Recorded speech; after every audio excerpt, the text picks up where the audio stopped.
ஏம்மா இன்றைக்கி எங்கள் வீட்டில் என்ன சாப்பாடு தெரியுமா? இங்கே பார்த்தீங்கன்னா வெள்ளைச்சோறு பொங்கியிருக்கேனா எல்லாத்தையும் கட்டி கொடுத்து அனுப்பிச்சாச்சு. இப்போ பார்த்தீங்கன்னா இன்றைக்கி செவ்வாய்க்கிழமைல அதனால் சாம்பார் வச்சுருக்கேன்.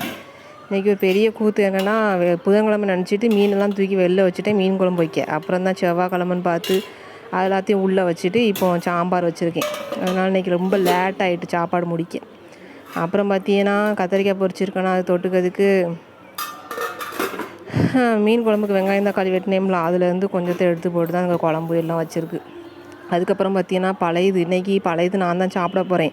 ஏன்னா உடம்பு ரொம்ப சூடாகி கண்ணெல்லாம் எரியுது, அதனால் நான் தான் சாப்பிட்ணும். அப்புறம் ரசம் கொஞ்சம் கிடக்கா, அதுக்கப்புறம் பார்த்தீங்கன்னா கடுங்காப்பி கிடக்கு.